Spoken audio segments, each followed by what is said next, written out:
성경 말씀 역시 지난주와 같이 같은 말씀으로 우리 같이 교독하겠습니다. 골로새서 1장 9절에서 13절입니다.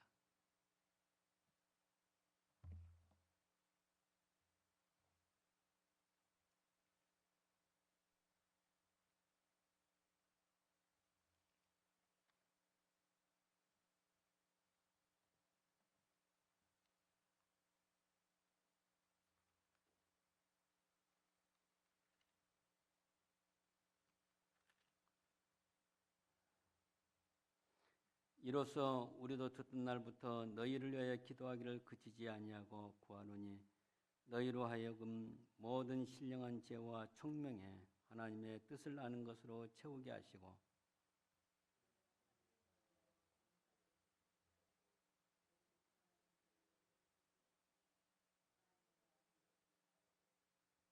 그 영광의 힘을 좇아 모든 능력으로 능하게 하시며 기쁨으로 모든 견딤과 오래 참음에 이르게 하시고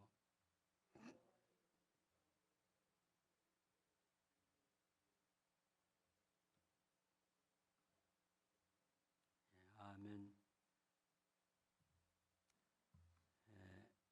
우리는 이 바울이 골로새 교회 성도들을 향해서 하나님께 기도한 그 내용을 가지고 우리가 살펴보고 있습니다. 우리의 기도가 개인과 가정 문제를 중심으로 구하는 기도를 많이 하는데 바울은 역시 우리에게 성도의 신앙, 하나님의 백성으로 잘 자라가도록 기도를 하고 있습니다. 지난 시간에는 성령으로부터 오는 지혜가 있어야 하고 또 성령께서 깨닫게 하는 영적인 지식이 있음으로써 하나님의 뜻을 아는 것으로 채우게 해달라고 기도를 했습니다. 오늘 주님께서 우리에게 어떻게 살 것인가 이것을 놓고 바울이 기도했던 주께 합당히 살게 하여 모든 일에 하나님을 기쁘시게 하고 모든 선한 일에 열매가 있게 하며 또 하나님을 아는 것에 자라게 해달라고 하는 그 기도를 가지고 생각해 보겠습니다. 우리가 사용하는 우리 한글 성경, 지금 현재 공식적으로 대한성서공회에서 발행하는 성경 개역판이 있고 개정판이 있습니다. 이 두 번역은 주께 합당하게 행하여 범사에 기쁘시게 하고 이렇게 번역했지만 원래 원문을 따라 보면 주님께 가장 가치 있는 최선의 길을 걷게 하고 그것과 그 다음에 하나님을 온전히 기쁘시게 하고 이렇게 구분해서 되어 있습니다. 어떻게 보면 붙여도 상관없지만은 또 우리가 이렇게 나눠서 생각할 때 좀 더 깊이가 있다고 생각됩니다. 그러므로 우리는 주님께 가장 가치 있는 최선의 길이 어떻게 하는 것인가를 알 필요가 있습니다. 그러기 위해서는 먼저 생각해 볼 것이 있는데 바로 여러분은 삶을 살아가는 데 있어서 하나님을 살아가면서 어디에 연결되어 있는가? 여기서 리란 말이 있어요. 우리 미국에서 사용하는 말인데 세금을 안 내면 그 세금을 낼 때까지 딱 걸어놓는 게 있어요. 그것이 해결 안 되면 다른 문제가 해결 안 되는 그것보다 린을 건다고 그래요. 반드시 세금을 받아들입니다.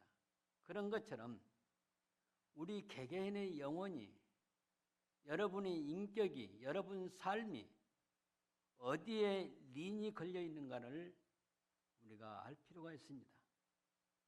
이것은 법적인 용어로 담보권에 해당됩니다. 자나깨나 항상 하나님께 붙들려 있습니까? 아니면 절반은 하나님께 있고 절반은 이 세상입니까? 세상이라는 것은 세상을 주관하는 자가 사탄이라는 것을 여러분 아시기 바랍니다. 내가 어디에 줄을 대고 있는가? 어디에 묶여 있는가? 나의 가치가 어디에 있는가? 내 자신이 우선인가 아니면 하나님이 우선인가? 그 구분이 시합니다. 왜냐하면 우리 크리스찬 삶에는 구별이기 때문에 세상과 구별이고 온전히 하나님과 연합하는 것이 우리 신앙입니다. 요즘에 뉴스가 많이 나옵니다. 한국 TV에 뉴스가 나오는데 그것보다도 요즘은 유튜브 뉴스를 많이 본다고 합니다. 왜냐하면 한국 그 상황이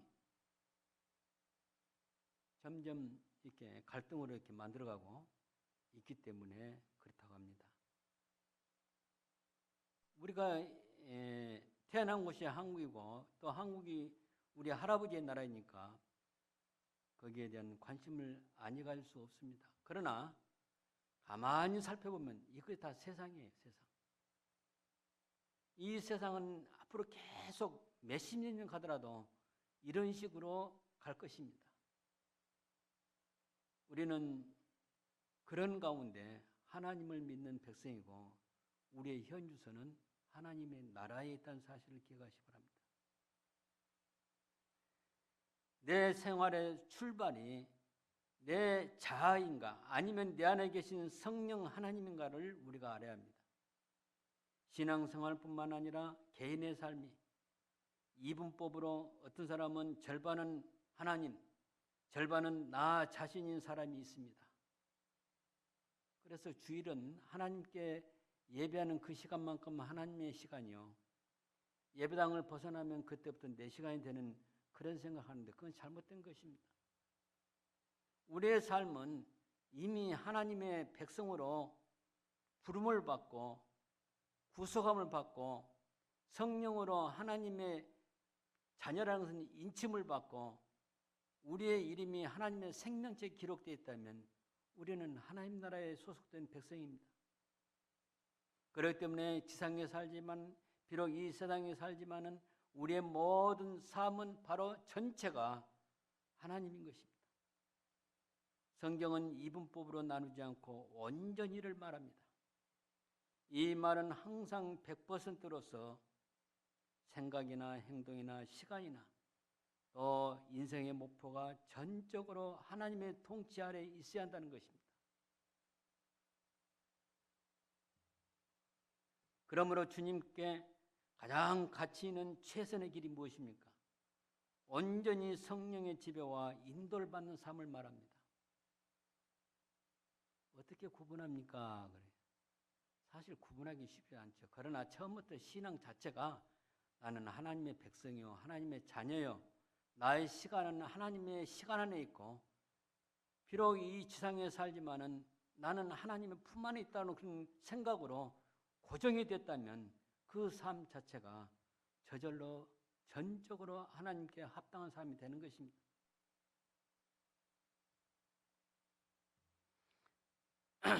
모든 행동은 마음에서 나옵니다. 그 마음은 그 사람의 인생의 목표가 담긴 가치관에서 나옵니다. 그러면 그 가치관은 성령에 붙들려 있냐 아니면 사탄에게 붙들리냐에 따라서 달라집니다. 여러분 어디에 붙들려 있습니까? 하나님께 붙들려 있다. 그러면 지금부터 모든 삶은 하나님과 관계된 삶이요, 하나님께서 인도하는 삶이요, 하나님을 위한 삶이 되는 것이죠. 하나님의 백성, 다시 말하면 천국 시민은 항상 전적으로 성령에 붙들렸고 성령의 지배를 받아야 하는 것입니다.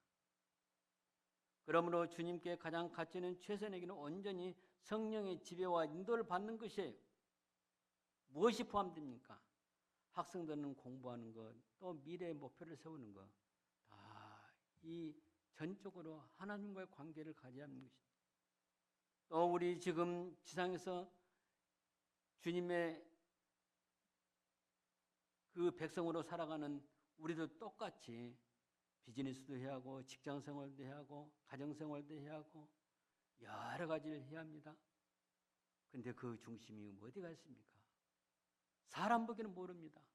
하나님 보시기에 그 마음이 어디에 붙들려 있는가, 여기에 지배를 받게 되는 것입니다. 자, 이 말을 다른 말로 바꾼다면 성령 충만한 삶을 말합니다. 주님께 가장 가치 있는 최선의 길을 걷는 것은 자신이 하나님께 린이 걸려 있고 전적으로 성령의 지배를 받아서 성령의 인도를 받고 있으며 성령의 인도를 받아서 판단하고 선택하며 또 성령에 의해서 판단된 것을 실천해 나가는 것이 바로 주님께 가장 가치 있는 최선의 길이 된다는 사실입니다. 성령에 의해서 판단된 것, 이것이 최종인데 그것 따라서 행동하는 거예요. 우리가 어제 하루를 보더라도 내가 어떻게 살았는가 한번 보세요. 내 자아가 지배했는가? 아니면 여전히 성령께서 함께하는 삶이었는가? 꼭 도덕적인 죄를 범하고 안 범하고의 그걸 떠나서 내 삶이 시간마다 되어지는 그 행동이 하나님께 속한 것인가? 아니면 내 자아를 위한 것이는가를 생각할 필요가 있다는 것입니다. 바로 이렇게 사는 것이 어떤 것입니까? 주님께 가장 가치 있는 길을 걷는 것입니다. 바울은 그렇게 하도록 골로새 교인들을 위해서 기도했습니다. 그 기도는 그들만의 기도입니까? 오늘 이 자리에 앉아 있는 우리에게도 해당되는 기도인 것입니다. 그렇게 하면 우리의 삶은 범사에 하나님을 온전히 기쁘게 할 수가 있어요. 그 다음에 우리가 주님께 합당하게 행하는 것이 먼저고 그 다음에 그렇게 함으로써 하나님을 기쁘시게 하는 것입니다. 그 다음에 기도의 제목 가운데 모든 선한 일에 열매가 있으며 이렇게 기도를 했습니다. 선한 일이라니까 도덕적으로 이렇게 좋은 일을 말한다고 그렇게 생각하면 안 됩니다. 그건 그거이고 우리가 하나님과 관계에서 어떤 일이 선한 일인가를 분별해야 합니다. 그렇게 해서 그 삶에서 열매가 나타나는 거예요. 예수님께서 좋은 말씀을 해주셨습니다. 이 말씀을 생각하면 이 일을 이루는 것은 아주 간단합니다. 열매를 맺는 것은 가지가 어디에 붙으느냐, 또 무슨 영향을 공급받았느냐, 또 누가 관리하고 키우느냐, 여기에 따라 달라지는 거예요. 요한복음 15장 1절에 내가 참 포도나무요 내 아버지는 그 농부라. 또 15장 5절에 나는 포도나무요 너희는 가지니 저가 내 안에 내가 저 안에 있으면 이 사람은 과실을 맺나니 나를 떠나서는 너희가 아무것도 할 수 없습니다. 이렇게 말씀하십니다. 우리가 자주 읽고 잘 아는 요한복음 15장의 말씀인데 이 말씀에 우리가 어떻게 우리가 살아가는 그 원리가 들어있어요. 우리는 예수님께 붙어 있어야 선한 열매를 맺을 수가 있습니다. 예수님을 떠나서 있으면 벌써 사탄이 내 마음속에 딱 자리 잡고 생각을 다르게 만듭니다. 요즘 뉴스 보면 너무 잔인한 뉴스가 나와요. 한국에서 어떤 여자는 자기 2년 전에 그 남편을 불러가지고 제주도에서 같이 지다 사람을 죽여갖고 그 시체를 제주도 완도사의 배에서 그 자료에 담아 버려버렸어요. 그 시체를 못 찾아요. 또 어떤 사람은 나이 21살 먹는 남자와 18살 먹는 그 여자가 뭐 결혼했는지 뭐지 하면 같이 살다가 아기가 생겼는데 7개월 된 아기를 6일 동안 집에다 방치하고 그 아기가 죽었어요. 그 잡혔어요. 알고 보니까 이들은 바로 경제적인 능력도 없어요. 그러면서 생활이 뭐냐면 계속 뭐냐면 카톡이나 했었고 어디 PC방에 가서 다른 그 SNS 그런 이 통신만 하고 있고 뭐 그런 거예요. 이런 거 생각할 때 얼마나 마음이 아픕니까? 이것은 어디에서 된다? 하나님 나라에서는 그럴 수 없고 세상에서 그런 일이 나타나요. 사탄이 지배하기 때문에 엉뚱한 생각을 하게 됩니다. 우리는 예수님 안에 있는 것이 중요합니다. 우리 예수님께서 요한복음 15장에 너희가 내 안에 거하고 내가 너희 안에 있으면, 그렇게 말씀하시면서 열매를 맺으라 그렇게 말하고 있습니다. 그리고 나를 떠나서 너희가 아무것도 할 수 없다 그랬습니다. 우리는 예수님께 붙은 가지로서 예수님과 한 몸이 되어야 하고, 예수님이 가지신 영생이라는 영향을 하나님 말씀을 통해서 공급받아야 하고, 반드시 하나님께 키우시고 관리하셔야만이 좋은 열매를 맺을 수가 있어요. 이 열매는 무엇입니까? 당장 안 나타나요. 그리스도 안에 있는 어린 학생이 잘 자라서 나중에는 그리스도 안에서 또 좋은 열매가 되어가는 거예요. 하나님이 함께 하시기 때문에. 그래서 우리 자녀들 교육은 어렸을 때 하나님 말씀을 심어서 그 마음 중심 하나님 말씀이 있으므로 그 말씀에 의해서 판단하고 말씀의 인도를 받는 거예요.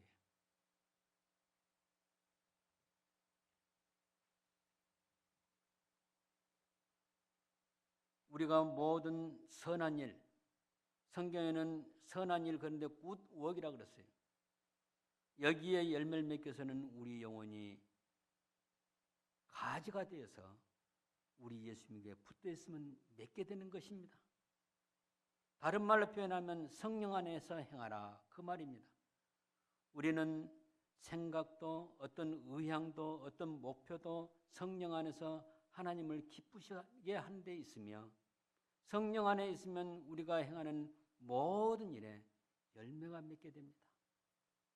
자녀 교육, 또 비즈니스, 또 나의 건강, 또 내 개인의 필요, 여러 가지 부분에서 하나님께서 열매로 보여주신다는 그 사실입니다. 우리는 예수님이란 나무에 뿌리를 내려야 합니다. 제가 그 다음에 생각할 때 우리 안에 우리가 어디에 뿌리를 내리고 있냐, 그 영향이 굉장히 무섭습니다. 요즘 학교 다니는 어린 학생들 보면 앞으로 참 암담합니다. 그걸 잘 이겨내야 할 텐데, 왜냐하면 세상의 물결이 얼마나 많이 들어오는지.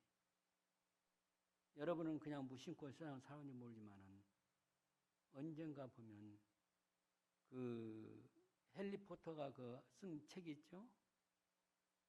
그 책이 얘들은 쫙 유행이에요. 그 전에는 뭐냐면 포켓몬이라는 그 캐릭터가 나오고 다 그 유행이에요. 그 우상이에요. 얘들 우상이에요. 그러다 보니까 그 마음 중심에 그리스도가 들어갈 수가 없어요. 예수 그리스도가 들어가야 해요. 생명으로 들어가야 해요. 우리는 그걸 위해서 기도를 많이 합니다. 우리 자녀들을 위해서 기도를 많이 합니다. 저는 이만큼 살았습니다. 앞으로 주님 앞에 얼마 될지 모르지만은 이만큼 살았어요. 나의 과거를 돌아보면 나의 과거는 참 그런 어떤 어려운 환난이 없었어요. 그런데 이 세상이 발전하고 물질적인 풍요가 생긴 이로부터는 많은 사람들이 하나님을 떠나고 있습니다. 그 다음에 또 이 기도가 어떤 기도가 나오냐면 하나님을 아는 것에 자라게 하시고, 영어로는 increasing in the knowledge of God 그랬어요. 하나님을 아는 것에서 진보가 있고 이 발전하고 그 말이에요. 한 번 알았다 해서 더 끝나는 거 아니에요. 이 말은 지식적으로 잘하는 것을 말하는 것이 아닙니다. 제가 두 사람을 소개했는데, 한 사람 20세기 지난 세기죠. 1900년대 세계 지성 중에 한 사람인 영국의 버틀란드 러셀. 이 사람은 노벨 문학상을 받은 사람입니다. 이 사람은 지식적으로 하나님을 알려고 했는데 실패하고서 젊은 대학생들에게 또 많은 사람들에게 나는 왜 기독교인이 아닌가라는 책을 썼습니다. 여러분은 얼마나 관심 있는 주제예요. 더구나 1950년대, 60년대, 70년대 우리 한국의 이 대학가의 실존주의 철학이 얼마나 많이 유행처럼 번졌는데, 그 사이에 이런 주제가 있을 때 관심을 안 가질 수가 없습니다. 그래서 많은 사람들이 그 책을 사다 보면서 그 마음대로 끌려가고 있었습니다. 이것은 자연스러운 현상입니다. 왜 그런지 압니까? 마태복음 25장에 보면 우리 예수님이 심판대회인데 한쪽에는 오른쪽에는 양이 있고 왼쪽에 염소가 있어요. 누가 그 오른쪽으로 가라 해서 가는 거 아니에요. 이상하게 그렇게 자기들끼리 끼리끼리 모이는 거예요. 염소처럼. 그래서 하나님이 선택하지 않은 백성들은 바로 이런 것에 호감을 갖고 끌려가게 됩니다. 또 같은 시대에 지성 중에 한 사람인 중국 이모당 박사가 있었는데 이 사람이 원래는 불교와 또 도교와 중국 종교에 굉장히 심취했었는데 크리스찬이 됐어요. 그러면서 자기가 책을 썼는데 이교도에서 기독교로 부제를 단다면 나는 왜 기독교인이 되었는가? 거의 같은 시기에 태어났어요. 또 같은 시기에 또 죽었어요. 한 사람은 바로 1872년 5월 18일 태어나고 한 사람은 1895년 태어나고 그 먼저 사람은 1970년 2월 달에 죽고 그 다음 이모당 박사는 1976년에 세상을 떠났습니다. 거의 같은 시대예요. 제가 왜 이 말을 하냐면요. 제가 대학 다닐 때 그런 것이 유행이었어요. 그 다음에 나온 것이 민주화운동 어떻게 하고 이제 막 반정부운동 막 이런 데 빠졌는데 그 전에는 그걸 안 했어요. 다 이런 생각이 대학가를 다 점령했어요. 그때 제일 많이 팔린 책이 무엇인지 압니까? 김영석의 그 인생론 수필집 있죠. 또 안병욱 씨 수필집 뭐 1권부터 8권인가 10권인가 있어요. 그게 많이 팔렸어요.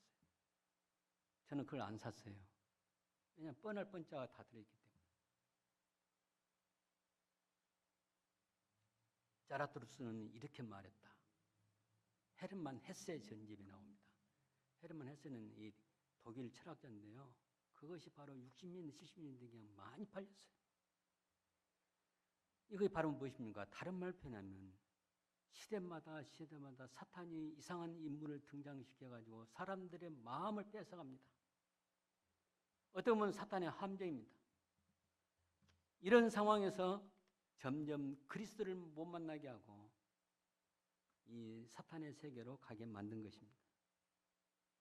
사랑하는 성도 여러분, 이 이모당 박사는 이 책을 통해서 자기의 신앙 고백으로 수많은 젊은이들에게 기독교를 소개했습니다. 저는 그분이 어떤 신앙을 가진지 몰라요. 개혁주 신앙을 가진지 잘 모르지만은 그러나 그 마음을 인도하는 성령이라고 생각됩니다. 그래서 한 세기 안에 세계 2차 대전 전후로 전 세계에서 전쟁으로 말미암아 회의에 빠졌던 젊은 지성인들에게 한 사람은 부정적인 사람이었고 한 사람은 긍정적인 사람이었습니다. 러셀은 하나님을 아는 지식이 없었고 이모당은 하나님을 아는 지식을 가졌습니다. 하나님은 이모당을 선택하셨다면 러셀은 하나님께서 버린 것입니다. 유기하신 것입니다. 하나님은 지식으로 알아지는 것이 아닙니다. 성령이 임하시하고 성령이 영적인 눈과 귀를 열어서 조명하셔야 합니다. 조명이란 말은 무슨 용어냐면 이 광학의 용어예요. 불빛이 조명이에요, 조명. 불을 켤 때 조명이 밝아지는 거죠. 마찬가지로 영적인 조명이 필요해요. 성령께서 비추는 빛이 있어요. 그걸 통해서 하나님 말씀 안에는 하나님의 계시의 말씀을 알게 되는 것입니다. 그러므로 그리스도 안에 있고 성령의 지배를 받는 것이 너무 중요합니다. 바울은 이런 말을 했습니다. 골로새 2장 6절 7절 그리스도 예수를 주로 받았으니 그 안에서 행하되 그 안에 뿌리를 박으며 이렇게 말을 했어요. 우리는 예수님께 뿌리를 박아야 합니다. 우리가 하나님을 아는 지식을 성령을 통해서 계시된 말씀을 알아야 알아갈 때 잘하는 것입니다. 수많은 사람들이 성령의 도움이 없이 스스로 지식을 탐구하거나 연구하다가 결국은 어디에 빠진지 압니까? 이단에 빠지고 반기독교인으로 빠지게 돼요.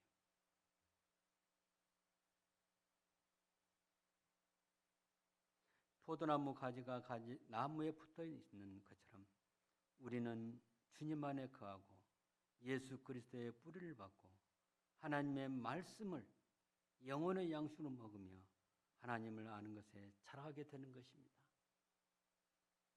여러분, 성경을 많이 알고 있다가 중요한 거 아니에요. 어떤 말씀을 알고 있냐가 중요한 거예요. 지식적으로 많이 아는 게 중요한 거 아니라 성경을 읽지만은 그런 말씀 안에서 하나님의 계시가 어떤 것인가를 분명히 깨닫는 게 더 중요합니다. 그렇기 때문에 신앙이 자라간 사람은요, 성경을 읽을 때마다 은혜스러워요. 근데 이 세상 책은 어떤지 압니까? 한 번 읽은 책은 다시 읽기 싫어요. 그렇죠? 여러분, 신앙 있는 사람은 시편 1편을 읽어보세요. 저는 한때 신앙의 표준을 어디다 뒀냐면 시편 1편과 23편에 두었어요. 하나님이 다윗을 얼마나 사랑하셨을까? 시편 1편과 23편 안에는 우리 신앙의 이 길이 다 보여요. 어떻게 신앙생활을 해야 할 것인가? 여러분, 그 부분을 여러분 묵상하시기 바랍니다. 마찬가지로 항상 성경 읽을 때는 신약 성경과 구약 성경을 같이 읽되 시편은 언제나 읽으시기 바랍니다. 시편은 이렇게 에브리데이 이렇게 반복해서 보는 거 좋아요. 150편까지 있는데 그럼 개방이 좋고 그 나머지 구약 성경과 신약 성경은 이렇게 쭉 순서대로 이렇게 쭉 봐가시면서 하게 됩니다. 그러면 성경은 보면 볼수록 볼 때마다 새로워져요. 이것이 이상한 거죠. 성경은 바로 읽을 때마다 새로운 성경이에요. 왜 그러냐? 하나님의 계시가 있어서 그 계시를 알고 자기 영혼이 자라가기 때문에 새로운 것입니다. 우리 주님께서 말씀하신 너희는 그의 나라와 그의 의를 구하라고 하신 것처럼 우리의 인생의 목표와 소망을 하나님 나라에 두시기 바랍니다. 그것에 근거해서 주님께 가치 있는 최선의 길을 걸으며 하나님을 기쁘시게 하며 열매 맺는 생활을 하며 하나님을 아는 데 자라가게 됩니다. 이 기도가 바로 바울이 골로새 교회를 향한 기도했지만은 똑같은 이 말씀이 읽는 독자로서 주 안에 하나님의 자녀로서 백성으로서 또 그리스도를 목자로 삼는 양으로서 이 기도가 여러분에게 해당되기를 바랍니다. 기도하시겠습니다.